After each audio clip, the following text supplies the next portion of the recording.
Bienvenue dans Neuro After Work, votre escale hebdomadaire dans le monde fascinant de l'imagerie mentale et des neurosciences cognitives. Pour cette période de l'Avent, j'avais envie de vous parler de la magie de Noël, de ses décorations, ses chants, et plus particulièrement de nos souvenirs d'enfance. Ah, ces sacrés souvenirs d'enfance, ils ont la faculté de remonter à la surface toutes les années quand Noël approche. Mais comment cela se passe-t-il? Et ces souvenirs sont-ils aussi fidèles année après année comme on dit à notre bon souvenir?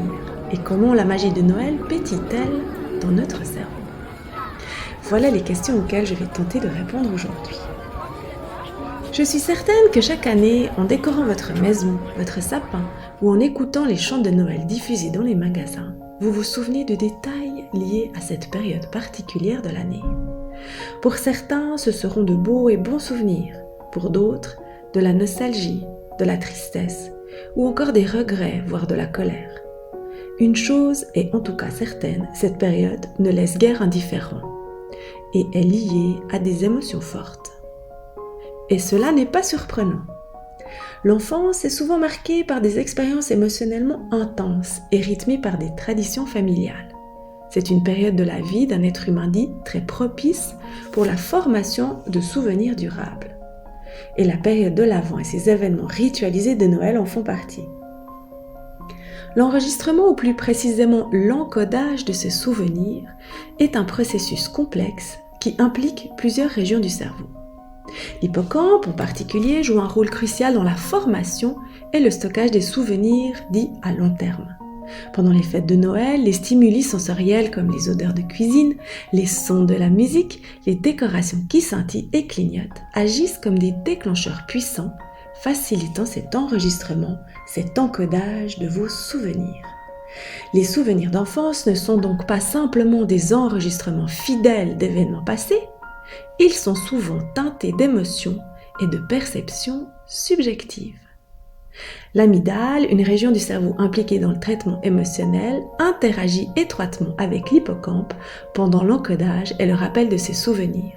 Et c'est cette interaction qui explique donc pourquoi les souvenirs d'enfance, et en particulier ceux liés à des événements chargés d'émotions comme Noël, sont souvent mémorisés avec une intensité émotionnelle remarquable. Et qui dit intense émotion mémorisée, dit souvenir encodé profondément. À cela, vous pouvez encore ajouter les images idéalisées de Noël, façonnées par les médias, la culture et les traditions familiales. Tous se superposent à nos souvenirs personnels, créant au final une fusion complexe de réalité et d'idéalisation. Cette fusion est le résultat d'un processus de reconstruction mémorielle, où le cerveau, en particulier le cortex préfrontal, joue un rôle dans l'interprétation et la réinterprétation des souvenirs. Il va en effet les adapter à nos croyances et à nos attentes actuelles d'aujourd'hui. C'est un peu comme s'il va remodeler nos souvenirs, les ajuster, en les mélangeant à nos expériences et stimuli d'ici et maintenant. Les souvenirs et les images idéalisées de Noël ne sont donc pas statiques. Ils évoluent et se reconfigurent au fil du temps. Cette dynamique reflète la plasticité de notre cerveau, sa capacité à remodeler et réorganiser les souvenirs en réponse à de nouvelles informations, à de nouvelles expériences ou perspectives.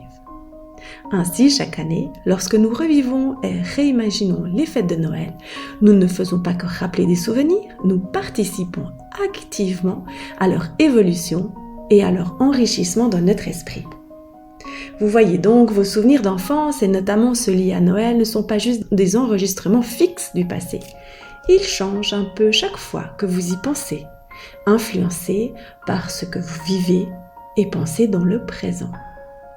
Alors, sachant tout ceci, il peut être intéressant de vous immerger dans un environnement positif, si par exemple Noël a pour vous des teintes mitigées, car vos souvenirs vont se teindre de cette positivité en intégrant ces expériences positives dans le processus de remémoration et de réinterprétation de vos souvenirs.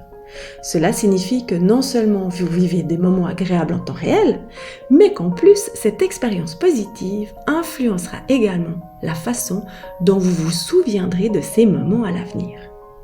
N'oublions pas que des souvenirs positifs peuvent influencer notre perception et nos réactions dans des situations futures.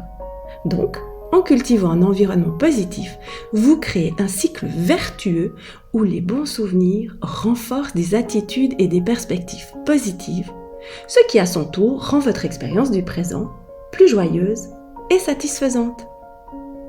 C'est peut-être finalement cela la magie de Noël. Voilà, cet épisode touche à sa fin. Mille merci de m'avoir rejoint aujourd'hui.